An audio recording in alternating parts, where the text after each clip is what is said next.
Game of Thrones was the biggest TV show of the 2010s, and yet by the end it seemed like everyone hated it. The show was basically a tale of two halves. The last half was increasingly ridiculous, lazy, and illogical. Particularly from season 6 onwards, it could appear like a loosely strung together sequence of viral moments, rather than an attempt at coherent storytelling. The overarching problem with seasons 5 to 8 is that the narrative ended up being about the show itself, about other people's reactions to it, about the showrunners, about the holes in the logic, rather than theory crafting or showing any excitement about what would happen next within the actual show itself. I think what inspired the depth of this reaction was disbelief in the sheer drop in quality following the end of season 4. It takes some effort to remember, and it's a completely different vibe to how it ended. But for at least the first 3 seasons, Game of Thrones was a show that grabbed people's attention. It was widely loved, as evidenced by the ever-increasing viewership numbers. As a fan of science fiction and fantasy, the natural reaction to hearing that something in the genre is going to be adapted for film or television is to think about 2 common concerns. First, are they going to understand it? The kind of person who ends up making movies and television is often not the kind of person who enjoys creating new universes, new worlds. In fact, might often be the kind of person who is contemptuous of genre fiction. Second, are they going to actually invest the time and money to make it work properly? This question used to be, is it technically possible to recreate this fantasy world on the screen? Peter Jackson's Lord of the Rings trilogy put that question to bed. Now it's a case of assessing, are the people running the show or making the movie willing to act with enough love, care, time and attention to create the world? I can remember exactly where and when it was Game of Thrones grabbed my attention and answered these 2 questions. It was the pilot. We start off at the Wall, with 3 men on horses waiting for the gate to be raised, and silently riding through the dark tunnel to the other side. This sequence of shots is in medium and close-up. We are concentrating on the faces of the men, 2 of them looking sombre and stoic, the other with something of a smirk on his face. Once they arrive at the other end of the tunnel and they throw their torches away, the camera cuts to this gigantic shot of the Wall, hundreds of feet high. I can clearly remember the first time I watched this episode. This totally grabbed me because it showed that whoever was making the show was willing to invest in the sheer scale that's needed to make a fantasy show credible. I think the sequence that follows builds on this well. The pre-credits sequence to the pilot is a fine example that illustrates the short character studies that early Game of Thrones excelled in producing, even for some of the most minor roles. The 3 men are searching for a group of wildlings. 2 of the men seem to be of lower social status, dressed in a more functional manner and acting with a quiet competence that seems to come from experience. One of these men spots something and advances slowly, crawling across the ground, and discovers the fate of the wildlings. They're all dead, and horrible atrocities have been committed upon them. He runs back to meet the others and let them know what happened. The 3rd man is younger, dressed in an ostentatious, fur-lined black cloak. It seems that this younger man, the less experienced one, is in charge. Will and his colleague Garrett are disturbed by what they've seen and recommend they should return to the Wall and report on their findings. The younger man is openly contemptuous of this and insists they should investigate further before they return. The older, more experienced men are clearly unhappy with this decision, but they do what they're told and continue to investigate. It's clearly the wrong decision, as when they go back to the site of the massacre, the bodies are gone, but something else is there, a creature massively tall and with a huge sword. It kills the young man, chases down the other 2, and decapitates Garrett. Will runs south and manages to escape. What have we learnt in this pre-credit sequence? There's the obvious carnage. There is something up north, and it looks like it's making its way down south with murderous intentions. The events of this sequence, they sit, they hover, they loom over the rest of the action in Westeros, threatening to make everything else irrelevant once the threat comes south. Something else I think is quite revealing is what it shows us about the nature of Westerosi society. The guy in the nice cloak, Sir Waymar Royce, is clearly not qualified to be doing the job of leading this minor reconnaissance mission. He is a few decades younger than Garrett, almost certainly younger than Will, and clearly much less experienced than both of them. He's not willing to listen to their experience. He's worried that he doesn't have enough information to go back to his superiors yet. So the opinion of his own superiors is clearly important to him. Despite this mismatch, despite their disagreement, Will and Garrett ultimately choose to follow orders. They know that continuing to investigate is the wrong move, but it would be socially unacceptable to push the point any further. To sum all this up, these three men come from an extremely socially conservative culture where deference to superiors is the guiding principle and free thought is not really rewarded. One thing in Game of Thrones, there's not much questioning of whether the principles of the society actually get results, actually result in good things for the society. I think this pre-credit sequence is great setup for the ongoing series, not only in terms of the White Walkers, but in terms of how people think, such as Ned Stark's lack of flexible thinking in King's Landing, his inability to adapt to what's going on, or the emergence of bad actors willing to exploit the inherent conservatism of others. Bad actors like Littlefinger or Varys, or later on the Freys, for example. So the first thing that made me convinced that Game of Thrones was going to be a decent fantasy adaptation was that massive, huge, wide shot of the wall. And the second was the credits sequence. This ticks so many boxes. The music itself is fantastic. It looks absolutely beautiful. And on a particularly nerdy level, it's actually informative as well. It actually shows the different locations in the show, and it ends up changing episode by episode depending on the content of the story. So let's get back to talking about the story. After the gorgeous title sequence, we move to Winterfell and meet the Starks. Now, are the Starks the main characters of the story? I kind of think they are. On balance, they're probably the sanest and most reasonable group of characters in the show. Certainly the least likely to do something for outright cruel motivations. In the world of Westeros, that's a pretty low bar to meet. There seem to be so many people who do crazy, cruel and stupid things that it doesn't take much to be a relatively good person.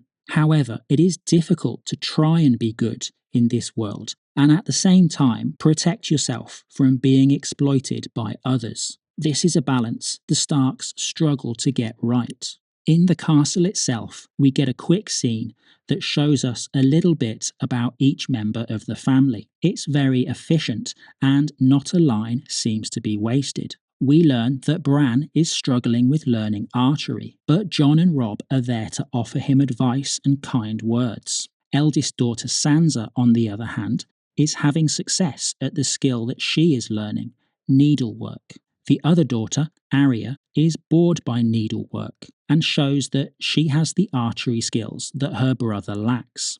Arya is presumably a bit of an outlier here. As Ned's comment suggests, he's not currently concerned about Bran basically being a bit rubbish. No one comments on just how good she is with the bow. They just see the comedy in the situation. Does this mean Arya has done this kind of thing before? Do they know that she's really good with a bow, but they don't want her to get arrogant about her ability?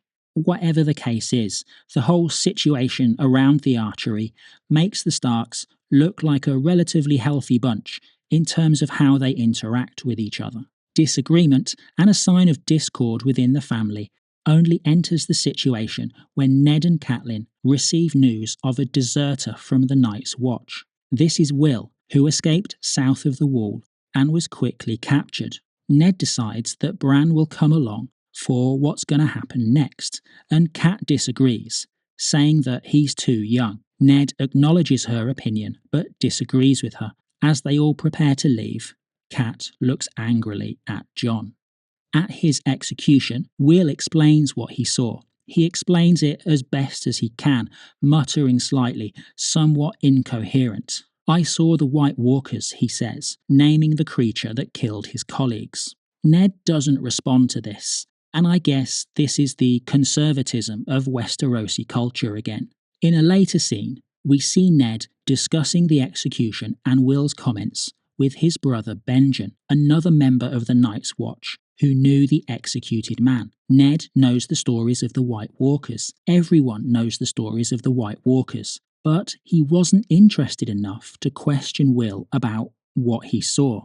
The important thing for Ned seems to be that Will has broken a rule. Members of the Night's Watch, the organisation that mans the wall that we saw in the pre-credit sequence, are not allowed to abandon their post. Will is intelligent enough to understand that he's broken this rule and that there are consequences for doing that. But Ned isn't the slightest bit interested in the idea that maybe he actually did see the White Walkers and it might be a good idea to find out more information about that. This further reinforces the huge sense of conservatism, the lack of critical thinking that seems to pervade Westeros. The person with the information is lower class, lacks status, and therefore isn't worth listening to. If it was Waymar Royce who had escaped south of the wall, I'm sure he would have got more time to explain himself, and the Starks would have been more interested in listening, even if his ultimate fate might have been the same. The Stark men mostly see the execution as an opportunity to continue Bran's education, with Jon again being the person to offer kind words and guidance. When his father comes over to reinforce the lesson, Bran asks about the White Walkers, but Ned doesn't seem to think of it as a serious topic. So it seems that Jon and Bran are perhaps a little bit more open-minded than Ned. Jon in particular seems to be positioned as a bit of a leader, a mentor to Bran, certainly. And in the next scene with the family, we see he's willing to speak up and disagree if he thinks it's right. As they're returning to Winterfell, they find a huge dead stag, and nearby a huge dead wolf, with part of the stag's antler in its belly. It's a direwolf, a semi-mythical creature not found south of the wall for a long time. The direwolf is the animal that's on the Stark flag, the symbol of their house. The animal has puppies, and Ned is of the opinion that the best thing to do is put them out of their misery. Everyone is ready to follow orders until Jon speaks up. There are 5 pups, he points out, like Ned has 5 children. We discover that this count of 5 children excludes Jon. He's not a Stark. Once Jon has pointed out the symbolism and the idea that maybe these are gifts from the old gods to the Stark kids, Ned relents and agrees that they can keep them. As they leave, Jon hears something. It's puppy number 6, completely white, presumably a gift to Jon from the old gods. So what have we learnt about the Starks in these first few scenes? And does it fit with what we know about the characters later in the story? Bran is positioned as someone who is in need of education. Jon is a bit of a leader. Ned and Sansa seem like the conservatives, the people who follow the rules and do the right thing, don't really question anything unusual, except in terms of how to get rid of it. Later on, at the feast to greet the king in Winterfell, we meet Ned's brother Benjen, and Ned characterises the man he executed as speaking madness. Benjen doesn't push back in any way, doesn't suggest that Ned should have done more and listened to what Will had to say. Benjen is the first ranger, the guy in charge of the men who go north of the wall, and he doesn't seem to have any professional interest in finding out more about the incident. He just paints it as, hey, aren't there some crazy things going on right now? White Walkers, direwolves, a job offer for my big brother. Ned's lack of curiosity is presumably shared by all of the Night's Watch. How about the other Starks? Arya has displayed some competence and seemed to be rewarded socially for doing so.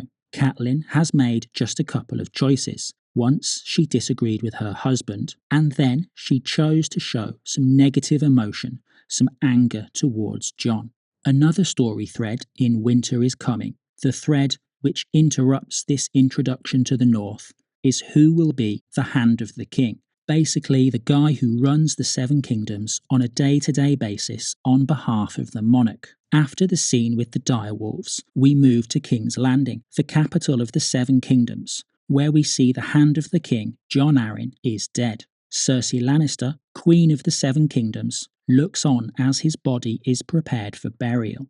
Her brother Jaime joins her. She suggests that Jaime should be the new Hand of the King. He laughs at the idea. Their days are too long and their lives are too short. It's obviously a stressful position. Back at Winterfell, Catelyn approaches Ned in the Godswood to bring him the bad news. Jon Arryn is dead and the king is on his way to Winterfell. There's only one reason he would be coming so far. They don't say it out loud, but King Robert has a job vacancy to fill. So the Starks and everyone who lives at the castle have a huge job to do. Prepare to host the royal family, and for Ned, decide if he's going to take the offer he's expecting. I'm going to skip forward to Robert's arrival and the scene where he greets Ned and his family. Huge spoilers for this bit. There's a really interesting theory that Robert's behaviour towards each of the Starks here is an indication of their future fate. The king hugs his old friend Ned, as well as Cat, and touches Robb on the shoulder. Obviously, things do not go well for these three, but it doesn't stop there. He calls Sansa a pretty one and asks Arya, "What's your name?"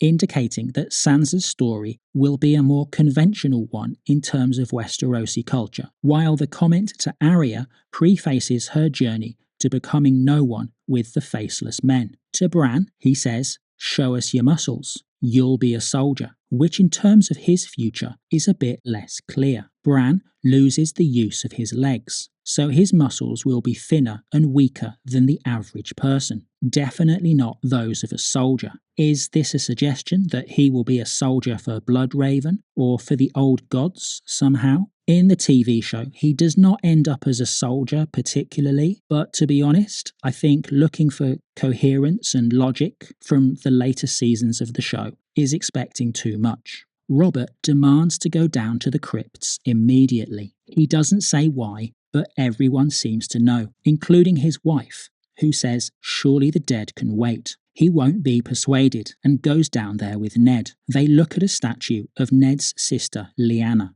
who, before she died, was supposed to marry Robert. Ned is standing behind Robert as the king talks of his regrets, and his face is, well, it's unclear what Ned is thinking, but he doesn't look happy.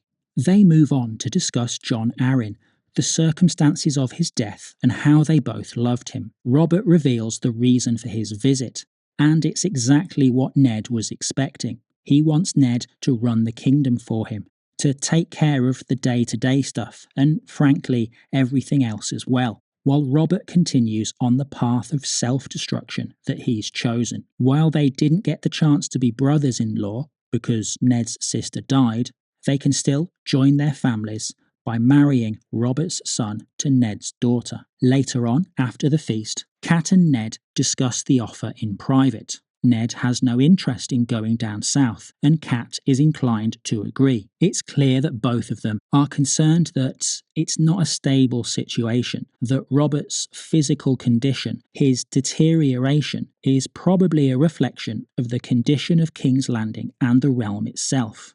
Just as they seem to have made up their mind, Maester Luwin brings a message which changes things completely. It's from Cat's sister, who is Jon Arryn's widow.